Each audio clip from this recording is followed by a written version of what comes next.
It's been almost a year since the world changed forever. Not that anyone still human had really been counting the days. Almost a year since the sun forsook its children and changed its rays from life-giving gifts to flesh-melting weapons more fitting of hell than heaven. In the first hours of the chaos, billions were changed irreparably into abominations of flesh. That day when day broke permanently altered the course of history. The remaining personnel at the SCP Foundation classified it SCP-001. But what good could they do now? It was, for all intents and purposes, the end of the world as we knew it. Would anything ever be as it was before? No. In all likelihood, the world as we once knew it is little more than a dying memory in the minds of those who even bother remembering the times before. They'll do little to help you in this terrible new reality, where even stepping outside can be a gateway to a fate so much worse than death. Huge fleshy monsters slither through the streets day and night, ceaselessly hunting for more victims to drag out into the horrors of daylight and join their ever-growing forms. When it happened, planes fell out of the sky like deadly hailstones, devastating the ground underneath in a volley of explosions that left so much of our world scarred. Cars and trucks careened off the road and into buildings and ditches as their drivers, exposed by the windows around them, took on a liquid state. The surviving humans are in hiding.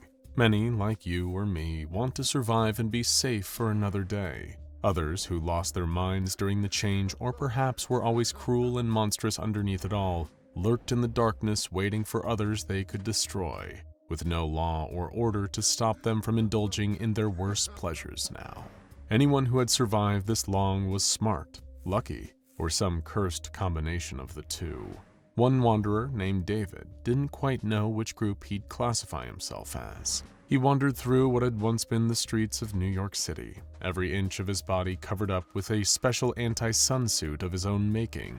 In the early days, the SCP Foundation had mass-released tutorials on how to build full-coverage suits out of clothes and everyday household objects. This had likely saved many lives, or at least served to extend them for a while. Sometimes that was the best you could hope for.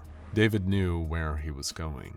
A nearby underground parking complex, completely covered up beneath the earth, where no natural light would reach. The people down there had constructed their own generators to have working electricity for emergencies and blocked off any stairs or roadways to another level. The only way up or down was a single elevator shaft that they owned and operated. It was the best way to keep one of those blobby monsters from descending and dragging them all up to the horrors of daylight. David found the place, deftly avoiding any of the monsters still roaming the streets. He'd been out on a food run, collecting canned goods from distant bodegas. Tuna, spam, hot dogs, soups. They sent out 4 scavengers a day in hopes of keeping their food supplies well stocked, drawing straws each day to decide fairly. Today, David had been one of them, and it had been a good day, insofar as any day can be good in this world. On some days, when they'd sent out 4 scavengers, only 1, 2, or none at all had returned. Such is the way with the world of the broken sun. You quickly lost your sense of what's fair if you wanted to survive here. David had learned that the hard way. He reached the elevator, powered by the generators below, and knocked the secret code onto the metal to get the doors to open. He slipped inside, and once the security camera above saw it was him, it descended. Soon enough, he was with the others, handing in the night's takings so they could pool their resources and the most experienced cooks among them could prepare tonight's dinner. They took small pleasures in life whenever they could be found. Later that same evening, David and 4 others, Gus, Addison, Charlie, and Mike, sat around a campfire, eating cooked spam out of their respective cans with scavenged forks. They did all they could to contact the world outside, posting messages online, coded audio over any working radio and ham frequencies, even leaving notes out in the open with clues to their location, where the blobs, whose minds were as melted and warped as their bodies, could never find them. They received correspondences from all over the new world, and with them came plenty of interesting new stories to share. So that was precisely what they did around the underground campfire every night. Using filters they'd stolen from above to keep the air pure, they told each other stories. Gus had heard an interesting one. Apparently, out west, there was some kind of monster, a sculpture made out of concrete and rebar that only moved when you weren't looking at it. This beast stalked through the dark, seemingly indestructible, and would snap the necks of anyone and everyone it managed to get its rusty stretches of rebar on. In the world before, this would have seemed impossible, but here and now they were willing to believe it. Charlie told the story of a different beast. They heard tales of a group of people who were holed up inside a mall in Pittsburgh, trying to wait out the horrors. Nobody brought up the Dawn of the Dead reference lurking in there, but apparently something else was lurking in there too. One day, everyone who'd been hiding in the mall was attacked and slaughtered by some horrifying reptile that tunneled out of the ground with giant claws and murdered almost all of them in cold blood. The one that escaped had been telling his story to anyone who listened. Nobody knew where the giant reptile would turn up next. Addison tried to introduce a note of hope with her story.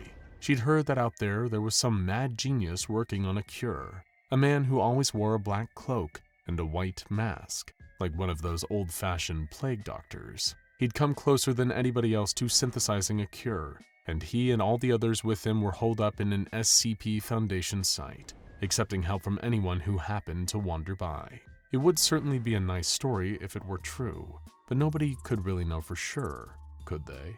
Mike added a note of caution with his story. He'd heard of another group of survivors who made their way to one of those so-called SCP Foundation sites, but they'd found it abandoned, devoid of the many experts and saviors that the SCP Foundation had promised in all of those old broadcasts. Instead, they were greeted by a nightmare.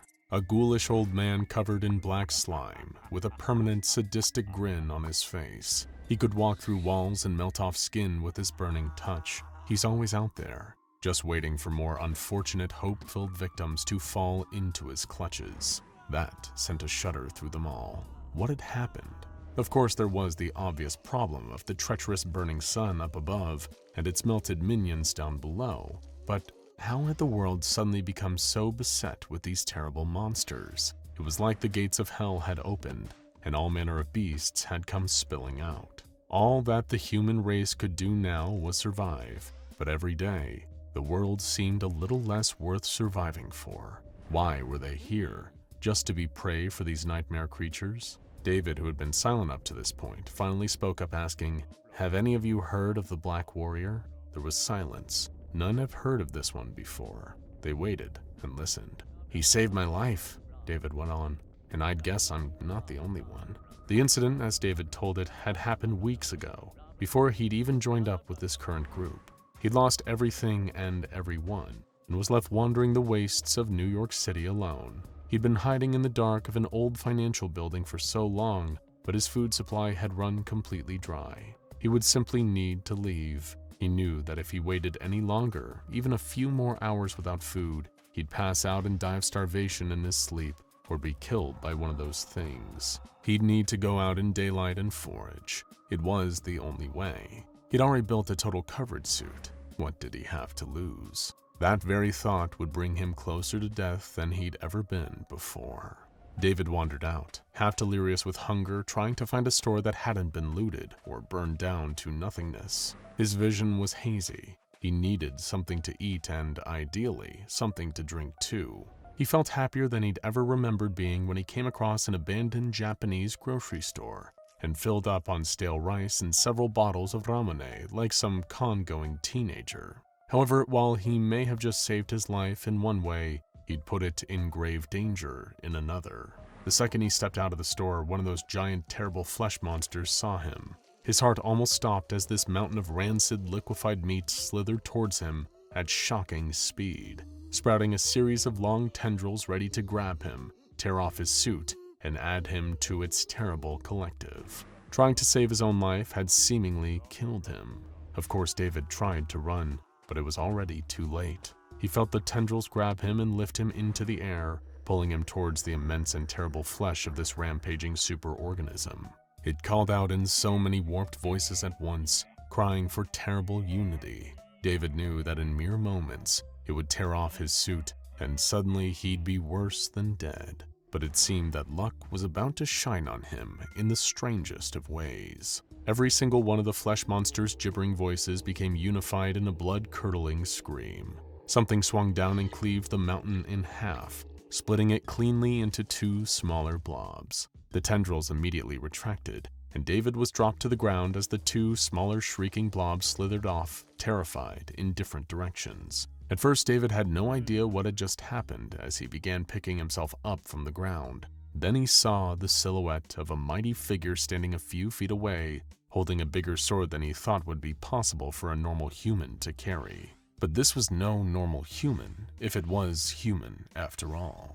He stood 7 feet tall, built like an old marble statue. Every single inch of his body was covered in obsidian armor, completely protecting the warrior underneath from the oppressive rays of the sun.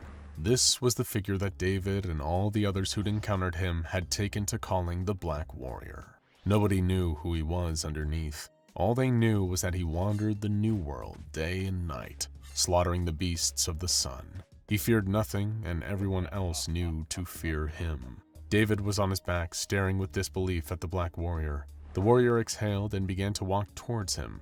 David cowered as he approached, but the warrior simply kept walking past him. Confused and delirious with a mix of fear and relief, David called out, "Wait, aren't you gonna kill me?" Without breaking a stride, the Black Warrior replied, "Where's the honor in stomping on ants?" And with that, he was gone.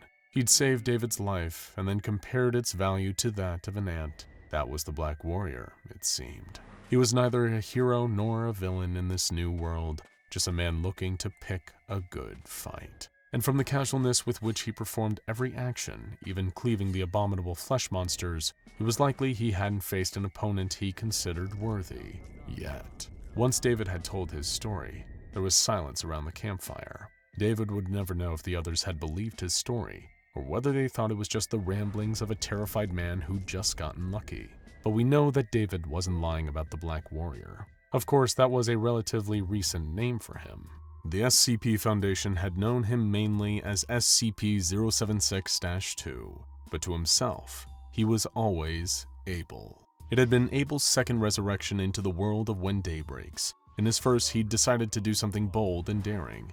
He'd stormed Site-19 at its weakest moment, forcing several other anomalies to assist him in his bloody quest to strike back against the SCP Foundation. He'd followed and taunted Dr. Jack Bright, then beaten this immortal of his own creation within an inch of his latest life. Bright, however, had managed to get the jump on Abel by transferring his soul into the body of one of those fleshy abominations, then using his collective strength to crush Abel to death. Of course, for Abel, just like Dr. Bright, death had only ever been a temporary inconvenience. Several months later, he'd once again resurrected from his black sarcophagus, his mind still swimming with the memories of his last life. He wandered out into the now empty Containment Area 25B, littered with the bodies of the guards and researchers he'd killed during his last escape. Pathetic. They'd posed no challenge. What would, however, pose a challenge to him would be the sun outside. He remembered last time that the sun had somehow changed. Now anyone exposed to its rays would be melted into one of those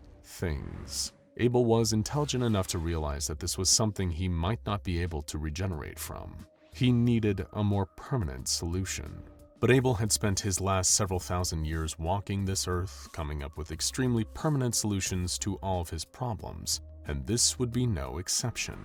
He would need to wear armor that covered every inch of his skin. It would be the only way he could move safely out there. Of course, he wouldn't be caught dead in the garb of the SCP Foundation, his pathetic would-be jailers who had fallen in droves in the face of this new threat. He would make his own armor, the only way he could. In case anyone needs a refresher, one of Abel's primary anomalous abilities, in addition to his ability to resurrect himself and his superhuman strength, speed, durability, and combat prowess, is his innate ability to pull a limitless number of obsidian weapons out of miniature, localized pocket dimensions. Swords, axes, clubs, chainsaws, scythes, spears, hooks, maces, flails, tridents, knives, cleavers, almost anything you can imagine.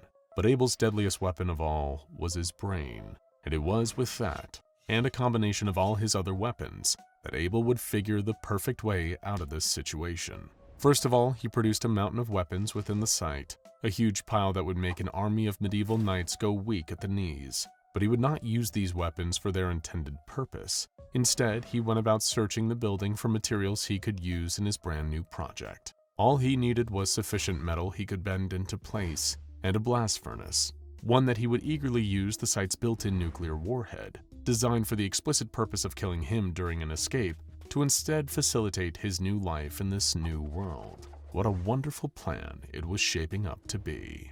It took him several days to achieve his goal, and a few humiliating failures along the way, but Abel was eventually able to create a sufficiently robust furnace to melt down the many weapons he'd pulled from the ether, and begin to make something new out of their molten extracts. Abel was a holistically brilliant warrior, and to achieve that title one can not only learn how to fight, but how to maintain one's arsenal and how to be an adept smithy. The latter skill would serve Abel well here.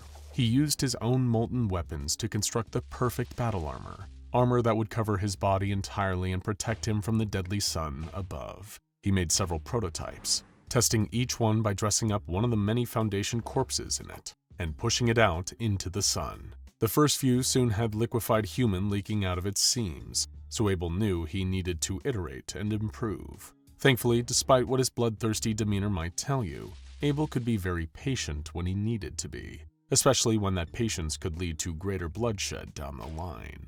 More weapons, more melting, more forging, more improving. Little by little, Abel was building himself the perfect suit to venture out into the sunlight and find new prey, new battles, new violence. He couldn't be happier with the results. Soon enough, Abel found a variation that prevented even his dead test subjects from melting. It was perfect. He even melted down the tinted glass of some of the Foundation tactical riot helmets to give his own helm a black visor, just in case. He had done it, and now with his new armor assembled and worn on his huge, muscular body, he was ready to go out there and make a new name for himself. Even if all those who remembered Abel were gone, the others would remember the Black Warrior forever, in reverence and fear. Abel produced a new sword to go with his new look. A massive, weighted, double-sided beast of a blade, one that almost nobody but Abel would be able to carry. A sword that would be part of his legend forevermore. Oh, this would be so much fun. For the first time since day had broken that anybody had done so, Abel stepped out into the sunlight and smiled. Now go check out SCP-001 When Day Breaks Dr. Bright and SCP-001 When Day Breaks SCP-682 for more terrifying tales from the world of When Day Breaks.